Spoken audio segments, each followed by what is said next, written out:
Hello and welcome. Tonight, the All Progressives Congress is one step away from its presidential primary as aspirants take turns for the screening exercise by a panel headed by former Governor of Edo State, John Odige Oyegun. Labour Party holds presidential primary in Asaba Delta State. Former Anambra State Governor Peter Obi emerges candidate of the party. People's Democratic Party builds on success of its presidential primary. Atiku Abubakar visits fellow contestants, Governor Nyesom Wike and former Senate Presidents Ayim Pius Ayim and Dr. Bukola Saraki.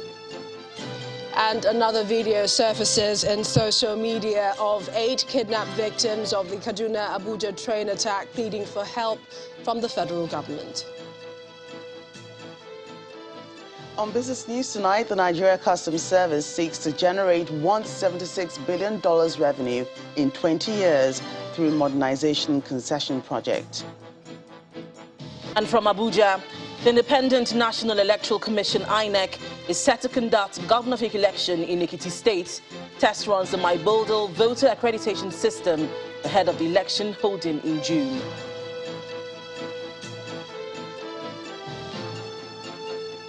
And in international news from London, the regional governor of the Ukrainian city Severodonetsk says fighting there is fierce and the situation is very difficult. The battle to determine who will fly the flag of the ruling All Progressives Congress in the 2023 general election entered a crucial stage today. This comes as some of the presidential aspirants presented themselves for screening in Abuja. So far, 11 of the contestants have been screened by the panel headed by a former national chairman of the party, Chief Odige Oyegun. Here's more in this report. The national chairman of the All Progressives Congress, APC, Senator Abdullahi Adamu, makes his entrance into this hall. He is here to inaugurate a committee to screen presidential aspirants contesting for the ticket under the APC. The committee is headed by the former national chairman of the party, Chief Odige Oyegun. The committee immediately gets down to business and receives various aspirants for screening. Many people will take part in a race. Only one will obtain the crown. By the grace of God, we hope to obtain the crown. And like I said inside there, whoever obtains the crown, if it's me, I expect others to support me. If it's any of them, will support. This house will not be divided against itself. It wasn't too much of an issue. I just answered that, yes, I'm for consensus, and that was it. So there was no big deal about the form, the signing of the paper, or any issue. There's no issue at all with that. I'm not desperate. If it means, if the government has identified, if our party has identified the best alternative that will enable us to do well in the general election, I will support it. The national leader of the party, Asiwaju Bola Tinubu, walks into the screening venue to a tumultuous welcome. So far, 7 aspirants have been screened, namely Emeka Nwajuba, Nicholas Felix, Uju Ken Ohaneye, Ajayi Borofis, Ken Namani, David Umahi, and Tunde Bakare. Those awaiting screening by Monday night are Asiwaju Bola Tinubu, Ibukule Amosu, and Chibike Amechi. Oh, I actually understand that Chief Bola Ahmed Tinubu has been screened, making him the 12th aspirant to be screened today. The others will be screened tomorrow. Staying with the party primaries, the former governor of Anambra State, Mr. Peter Obi, has emerged the presidential candidate of the Labour Party at the party's primary held in Asaba, the Delta State capital. Mr. Obi was announced as the flag bearer after 3 other contestants stepped down for him. They were Professor Pat Utomi, Olubusola Emmanuel Teller, and Faduri Joseph. The former governor clinched the Labour Party's ticket barely a week after dumping the PDP and withdrawing from the primary election of the main opposition party. In his acceptance speech, Mr. Obi said it's time to return the nation to their rightful owners, that is, the ordinary Nigerian.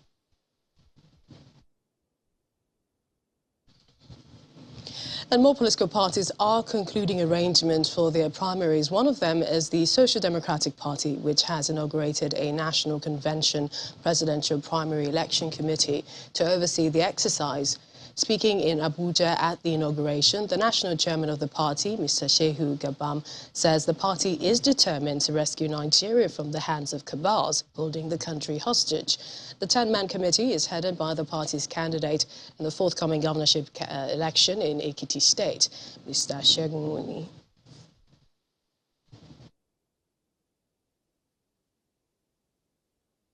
The convention is pivotal to the realization of the party objective to ensure that our great party, our great country is rescued from the hands of the cabal that have held us hostage as a country.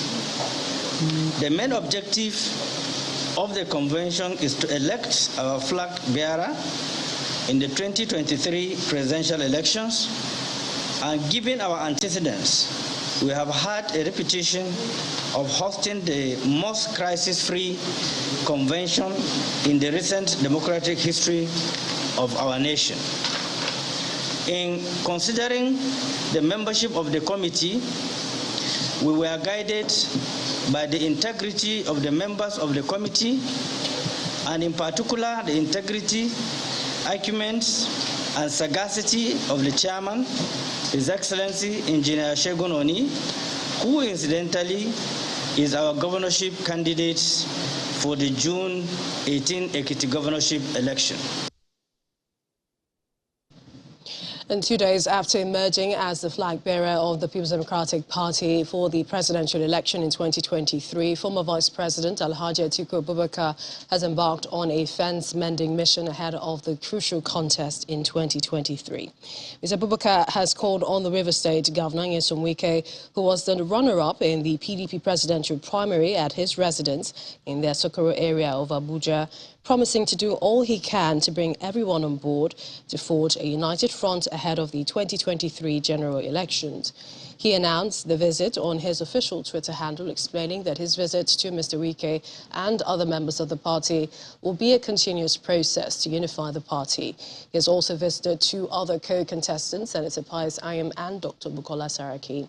Before today's visit, Alhaji Abubakar and the national chairman of the PDP had on Sunday paid similar visits to the governor of Sokoto State, Aminu Tambuwal, who was one of the aspirants, but stepped down and urged his supporters to give their votes to the former vice president at the primary. The former vice president beat 11 other contestants for the PDP 2023 presidential ticket after polling 371 votes out of the 764 cast. Meanwhile, Governor Nyesom Wike has been speaking on the outcome of the PDP presidential primary, saying he could have scuttled the exercise, but for his love of the party. According to him, he was tempted to obstruct the process when an aspirant who had spoken previously was allowed to return to the podium to pronounce his withdrawal in contravention of the guidelines of the election. Governor Wike was speaking at a reception in his honor at the Government House, Port Harcourt, where he urged his supporters to remain loyal to the party. Governor Nyesom Wike disembarks from the aircraft to be welcomed by a queue of umbrella-carrying supporters to shield themselves from the rain.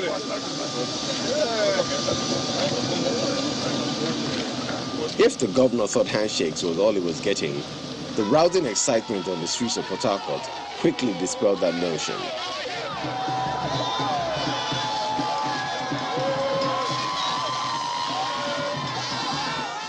Residents of all ages cheered Governor Wike, touting him a hero for what they say was a gallant fight at the just concluded PDP presidential primary, where former Vice President Atiku Abubakar emerged victorious.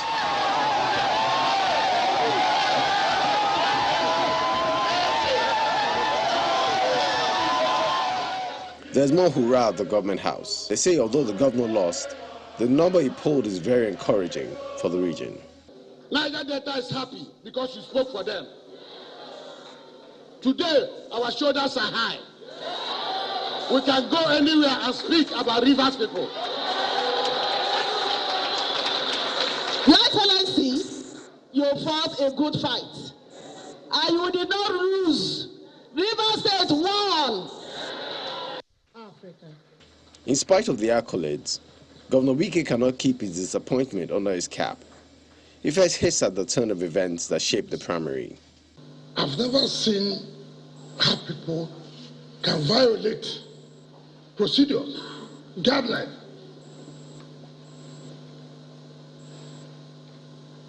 Somebody has spoken. It is at that point he was speaking that he can say, I'm withdrawing.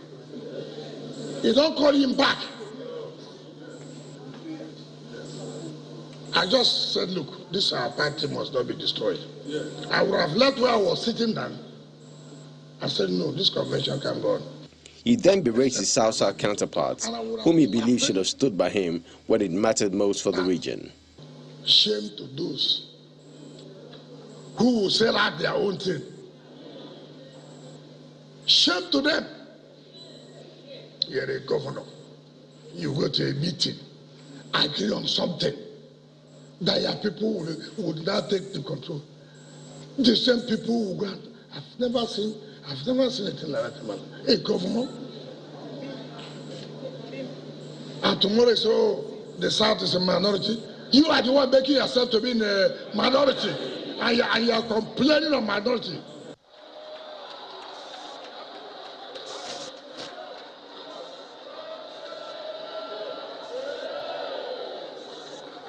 Governor Wike may not have won the presidential ticket, but his supporters are not dampened by the loss, but rather are encouraged by his performance, which they see as a step up in the political profile of not just Rivers State, but other minority groups in the country.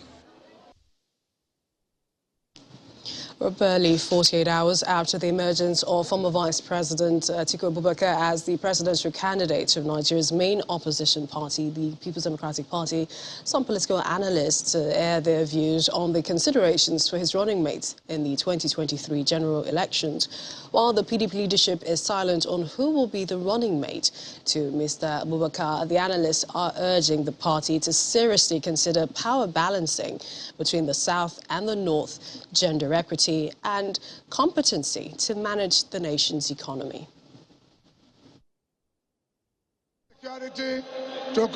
On Saturday, May 28, the People's Democratic Party elected the former Vice President Atiku Abubakar as its 2023 presidential flag bearer in a keenly contested primary in Abuja. Mandate of his party, Your Excellency, sir. That event is adjudged by some PDP members as a major success in the party's preparations for the 2023 general elections. With the PDP presidential primaries over, the party leadership, along with its presidential candidate, now has the onerous task of picking a running mate for the party. Although no member of the PDP National Working Committee is willing to comment on who the party is contemplating, both the party's leadership and the presidential candidate have been meeting with some of the presidential aspirants in the last 48 hours. Thank you very much. However, some political analysts are of the opinion that the PDP must consider several factors, including gender equity, the economy, as well as political power balancing between the North and South. There is a clear constitutional provisions that assigns duties to the Vice President of the country. He is in charge, he or she is in charge of the economic management. He is the head of the economic management team. Therefore, whoever emerges in the thinking of the PDP or in terms of the general consideration that they should look at must be somebody who is mentally cerebral, has a mental stability, who understands a general global economic worldview. We should be looking at all the indices. We should be looking at the gender balancing, trying to get a woman who is very intelligent, who understands all of the issues. Between 1999 and 2015, when the PDP held political powers in the central government, the party had maintained some political power balance between the North and South, with presidential candidates and their running mates emerging from the two regional divides. However, not everyone in the PDP feels that the power balancing between the North and South has been fair enough, and as such are not interested in whoever the party settles for as running mate to Atiku Abubakar. You have the national chairman from the North, you have board of trustee chairman from the North, you have the candidate of the party from the North. My brother, what are we talking about? Yet, the surviving adrenaline of PDP is in the South. Of course, there were quite a number of our Southern brothers who were lobbying for vice president. Anybody that they should take. Having elected its presidential candidate for the 2023 general elections, political watchers say the choice of who becomes the running mate to Atiku Abubakar remains another critical decision that the party's leadership must carefully consider. And in part two, after the break, former Minister of Information Frank Nweke Jr. emerges governorship candidate of the All Progressives Grand Alliance, ABGA, in Enugu State. Plus, kidnapped prelate of the Methodist Church of Nigeria, Primate Samuel Uche, is freed by his kidnappers. That's in a moment. Please stay with us.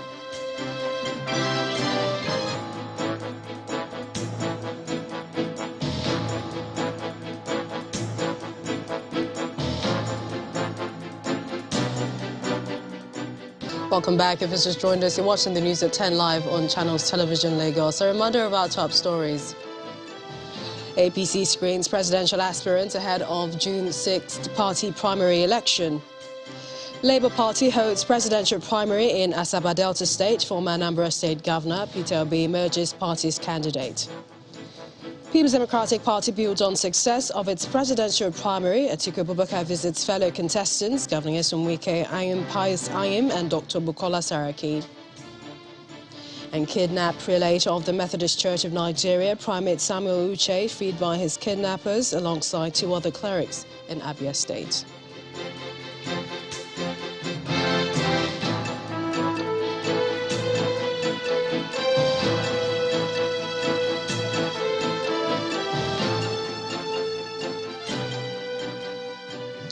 Let's bring you an update of the APC screening for presidential aspirants, as 12 of the contestants for the APC have been screened by the panel headed by the former national chairman of the party, Chief Odige Oyegun.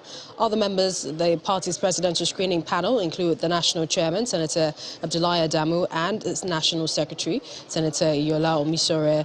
Those that have been screened are Mr. Emeka Nwajuba, Mr. Nicholas Felix, Governor Dave Umahi, Uju Ken Ohanenye, Senator Ajayi Boniface, Senator Ken Amani, Pastor Tunde Bakare, Mr. Sonny Yerima, Governor Abubakar Badaru. Others are Senator Bikuna Mosun, Mr. Chibika Amechi, and Chief Bola Tinubu. Meanwhile, the party has removed the names of some aspirants who had submitted forms for the presidential primaries. They include Dr. Goodluck Jonathan, Dr. Akinwumi Adesina, Dr. Chris Ngige, Timipre Silva, and Godwin Emefiele. The exercise is expected to continue tomorrow.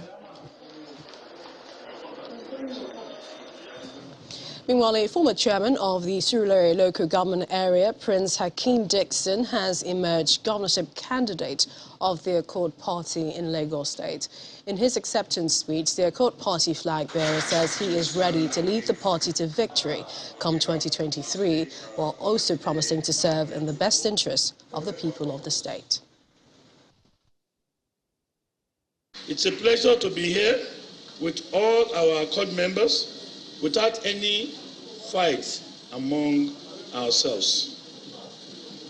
With this kind of united Accord members, we are ready and eager to take on the APC, PDP, and other 15 political parties next year, 2023.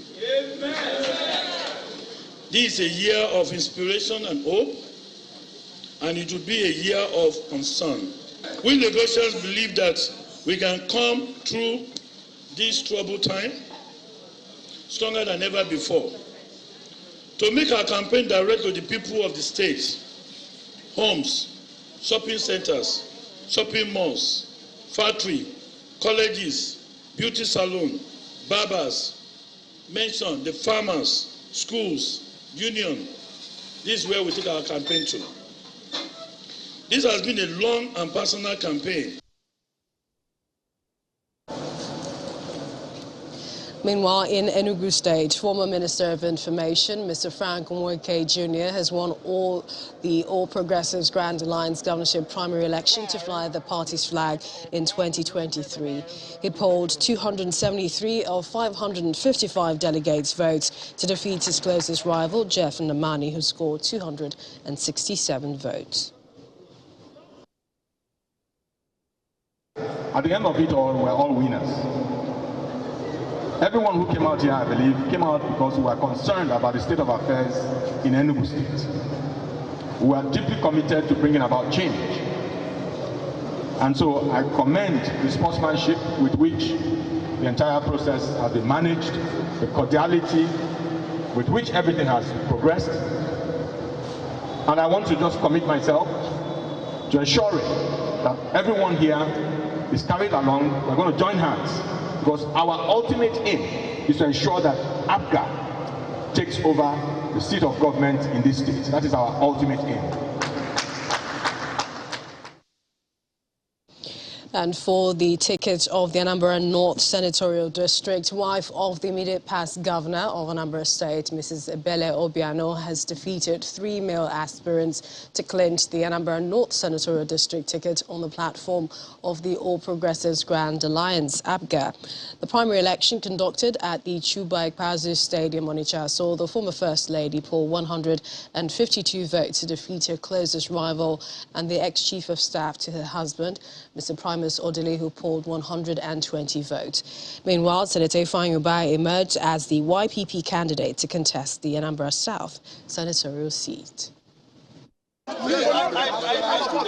battle for the Anambra North senatorial ticket was a tough one for aspirants of the All Progressives Grand Alliance. The primary election had been fixed for May 28th in Anambra East Local Government Area headquarters, but it never held due to security concerns. The party then announced Chuba Ikpeazu Stadium, Onitsha, as venue for the exercise the next day.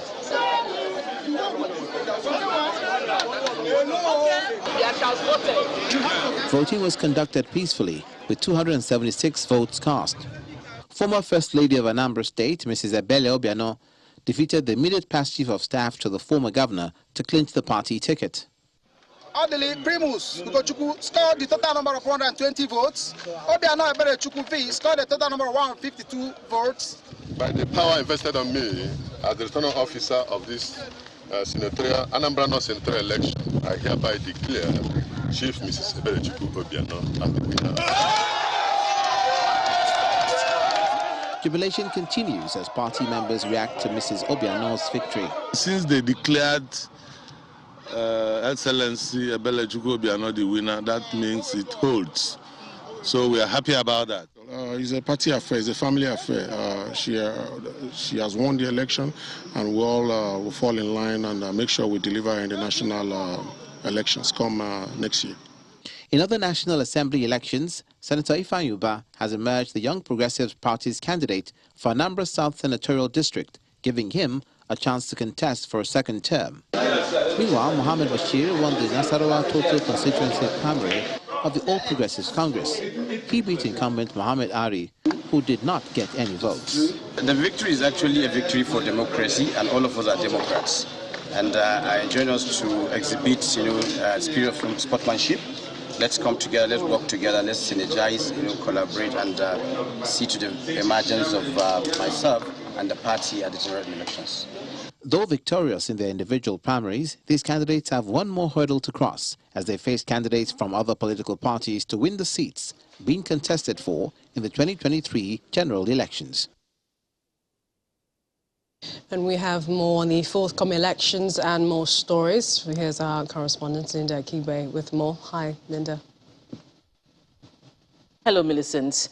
Now, still on the 2023 elections, while activities ahead of the general elections gather momentum, the Independent National Electoral Commission, INEC, says it is firming up preparations for next month's governorship election in Ekiti State. To this end, the Commission's chairman, Professor Mahmood Yakubu, has personally supervised the mock accreditation of intending voters.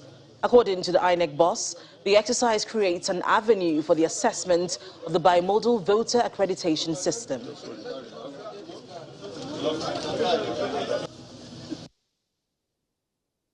We said that we are going to do a mock test in a few local government areas to further test the functionality of the machines before the election.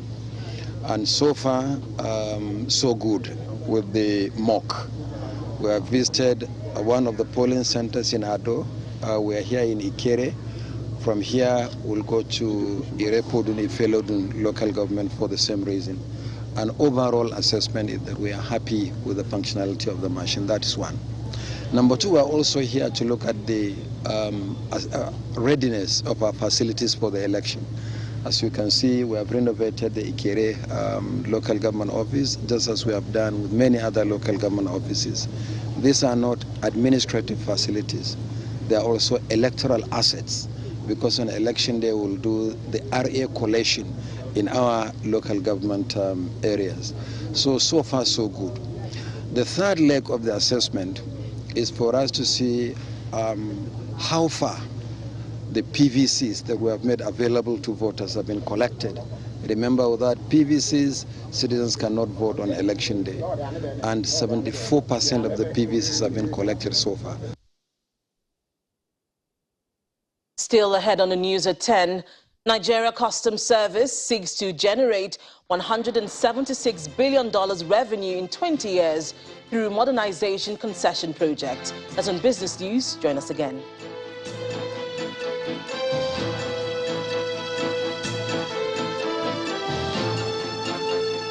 You're welcome back to the news at 10, coming to you live from Abuja. The Nigeria Civil Society Situation Room has expressed its disappointment with INEC for backtracking on its earlier stance on the timeline for political parties' primaries, insisting that such inconsistency on the part of INEC pushed some parties to have their primaries notwithstanding the flaws.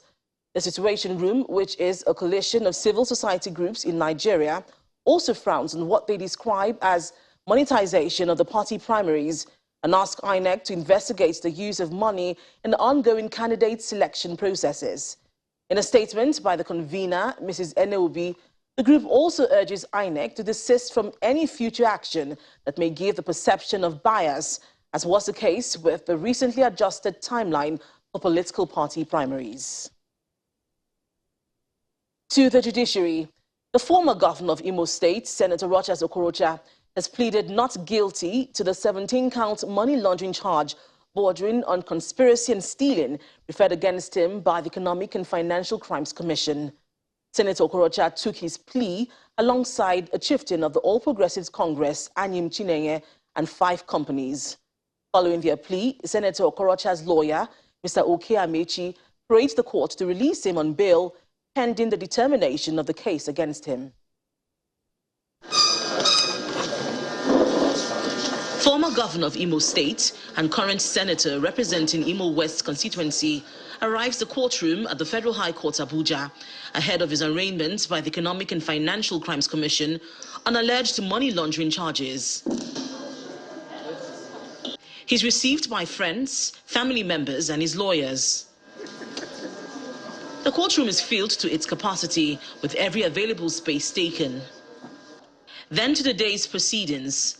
The former governor and his defendants plead not guilty to the 17-count charge bordering on conspiracy and siphoning of funds when it was read to them.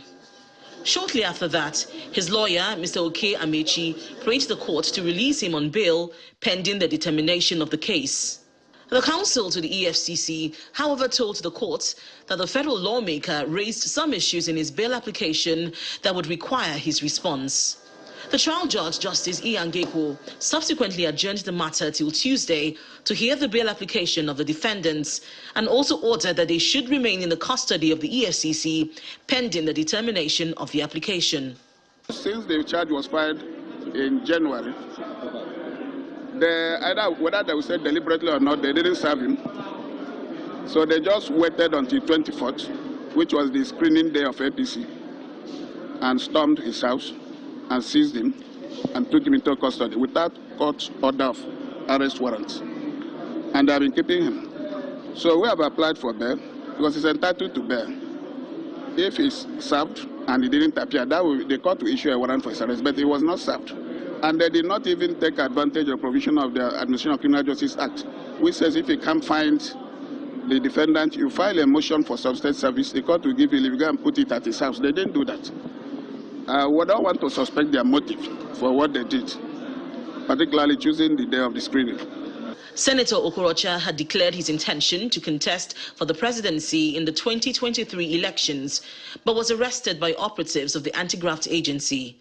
The arrest followed the alleged refusal by the former governor and serving senator to make himself available for trial, of which the EFCC accused him of deliberately evading service of a charge on him. To security matters, kidnapped prelate of the Methodist Church of Nigeria, Primate Samuel Uche, has been freed by his kidnappers. Primate Uche and 2 other clerics regained their freedom this evening. The head of the Methodist Church in Nigeria was said to have been kidnapped yesterday along Uturu Ihube axis of Abia State, together with the 2 other clerics. Meanwhile, one of the victims of the March 28 Kaduna train attack, Sadiq Ango Abdullahi, who is the son of the chairman of Northern Elders Forum, Professor Ango Abdullahi, has appealed to the federal government to come to their rescue by yielding to the demands of the abductors. In a fresh video released by the abductors, Sadiq Abdullahi, flanked by other hostages, including women, laments that their condition is deteriorating. A female victim who claims to be a classmate of the vice president at the Nigerian Law School appeals to government to speed up their release.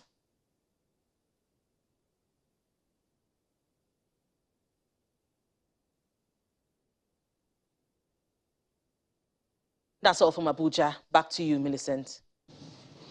Thanks, Linda. The University of Benin Teaching Hospital Golf Club is wearing a new look. This is all thanks to a Nigerian bottling company which has undertaken a breathtaking turnaround maintenance of the facility. And later, Chief Medical Director is upbeat that the collaboration between the UBTH and Nigerian Bottling Company and Heineken will be a long-lasting one. NBC Heineken, on its part, maintains that this is a business venture that will endure as long as the golf club exists. The roofs were falling apart, like I said. We had to redo the roofs. The new is better illuminated with what was a derelict fun house, now is a looker. The torch of Heineken is in every place and space. Guests, friends, everyone soaking in the Heineken ambience. Ladies and gentlemen. Please raise this up. Okay. The regional business manager, Heineken Benin Zone, talks us through the focus of the golf club going forward. We choose this place to have this kind of wonderful outfit because of what it will bring to people in Edo State and to the brand Heineken. All right, the people that we have here are people that the kind of clientele that Heineken look forward to, and they look forward to Heineken as aspiration brand. All right, so we need this place to help further build the brand, while the brand help to build this outlet. Together, they do greater things as partnership. NBC Heineken Benin Zone says the company considers the rehabilitation of the UBTH Golf Club as a business endeavor that will be well driven by the NBC Heineken brand. When you partner with brand Heineken, it's not one-off. It's not something that happens overnight and it stops. So we will continue to be here. We support them every quarter, support them every year. You know, it's not a place that you do this kind of investment and you abandon it after 1 year.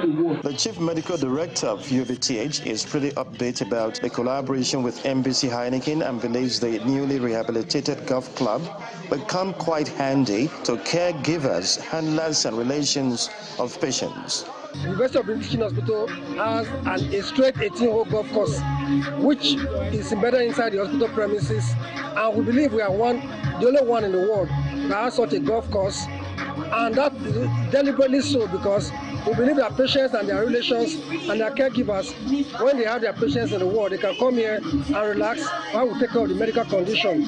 So we are very grateful to Nigerian Breweries, Heineken. They've done a fantastic job, and we are very happy to receive this today. The golf club has thrown its doors open to anyone interested in having some recreation and a hangout.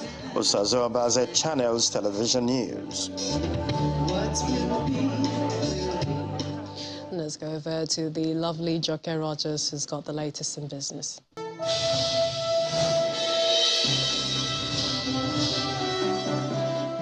Thanks, Millicent. Welcome to Business News. A concession agreement has been signed between the Nigeria Customs Service and Trade Modernization Project Limited.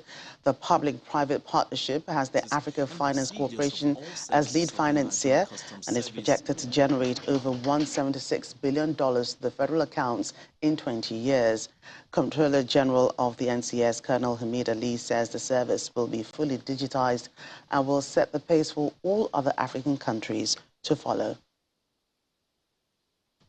With 23 gainers against 17 losers, Nigeria's stock market ends Monday's trading session in the red as the month of May enters its final hours. Will Ibong tells us more.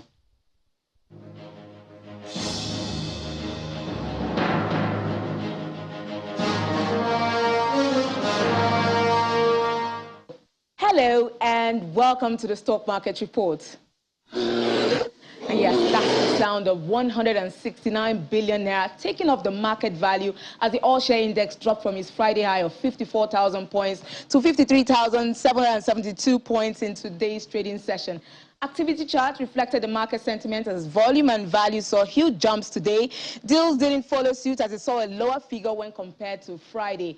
Let's break down some of the individual stocks posting double-digit drops. MTN Nigeria contributed largely to today's market loss. The stock fell 2.95%, shedding 7 naira to close at 230 naira. Lafarge lost 1.6%. Honeywell dropped 6.29%, and Presco dropped a whopping 10%. Will Presco keep free falling from here? Most key sectors lower: banking, consumer goods, industrial. The oil and gas sector did give us some good news. Its index was up 0.07% thanks to O&O. Are big stocks entering the danger zone, or can we expect a rebound tomorrow? That's the Stock Market Report. I'm Will Ibong. It's back to you.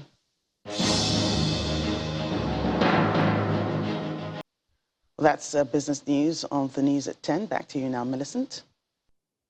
Thank you, Joke. Coming up next on the news at 10, the regional governor in the Ukrainian city of Severodonetsk says fighting is fierce and situation is becoming unbearable. That's coming up in Around the World in 5. Stay with us.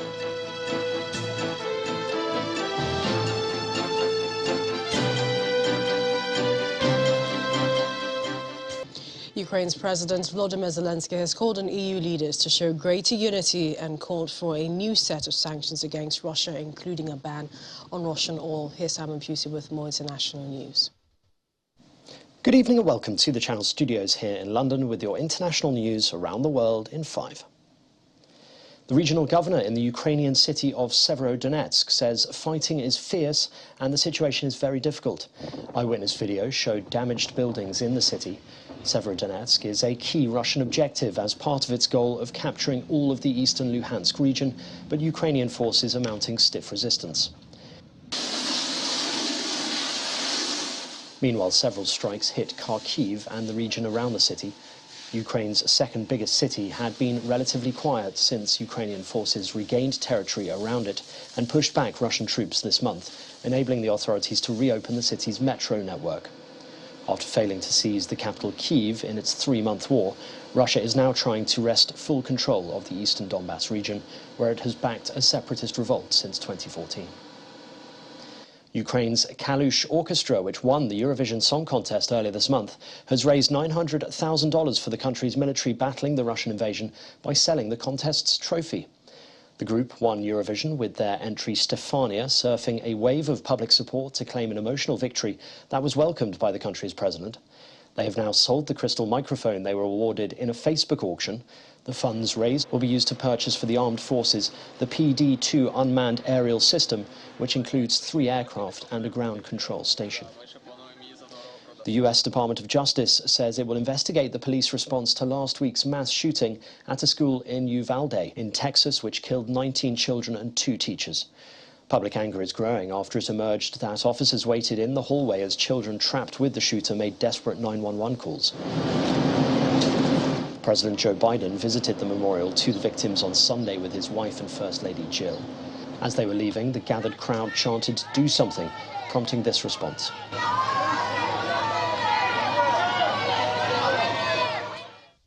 A criminal court in Egypt has sentenced a former presidential candidate to 15 years in prison with hard labor. Abdel Monaim Aboul Fatou, who is 70 and in poor health, was convicted, along with an interim leader of the proscribed Muslim Brotherhood group, Mahmoud Azat, of disseminating fake news and joining a terrorist group. Both are blanket charges. Mr. Aboul Fatou was arrested in 2018 upon his return from Britain. While in London, he gave several media interviews in which he criticised President Abdel Fattah al-Sisi's rule. Sudan's military government has lifted a state of emergency which it imposed after seizing power in a coup 6 months ago. Protests against the military government have continued since the coup in October. Clashes with police have killed nearly 100 people since then. In recent days, security forces have arrested many protesters targeting the leaders of the resistance movement. The country's ruling Security and Defence Council said the decision was made at a meeting headed by the military leader, General Abdel Fattah al-Burhan. It said the move was aimed at creating the right atmosphere for dialogue. Rescue workers in Nepal have recovered 14 bodies as they scoured a remote Himalayan mountainside, scattered with wreckage of a small plane that crashed with 22 people on board. Operated by privately owned Tara Air, the aircraft went down during cloudy weather on Sunday. Nepal, home to 8 of the world's 14 highest mountains, including Everest, has a record of air accidents. Its weather can change suddenly, and airstrips are typically located in mountainous areas that are hard to reach. A man seemingly disguised as an old woman in a wheelchair has staged an attack on the Mona Lisa painting. Video shared online shows the world's most famous artwork with what witnesses said was cake smeared across the glass, protecting it.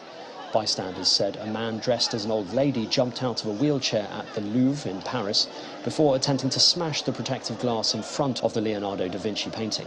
One witness said the man then proceeded to smear cake on the glass and throw roses everywhere before being tackled by security. And finally, tens of thousands of people have flocked to the Belgian town of Dendermonde to witness a historic parade that featured 4 children riding a giant horse. Known as the Bayard Steed, the 4.85-metre tall wooden figure, carried by 12 men, had not been shown in public for 12 years. Some 86,000 onlookers witnessed the 1-ton statue crossing the Flemish city. Accompanied by giant figures, acrobats and some 2,000 actors in historical costumes, the folk ritual is only enacted once every 10 years and was postponed 2 times because of the coronavirus pandemic. It will next take place in 2030. And that's your international news around the world in 5. Now back to the Channel Studios in Lagos. And the main news again, the All Progressives Congress today began screening its presidential primary as aspirants. 12 of them took turns to undertake the exercise carried out by a panel headed by former Governor of Edo State, John Odige Oyegun. That's News at 10 tonight. Thank you for watching. I'm Millicent Walker. Have a good night and stay safe.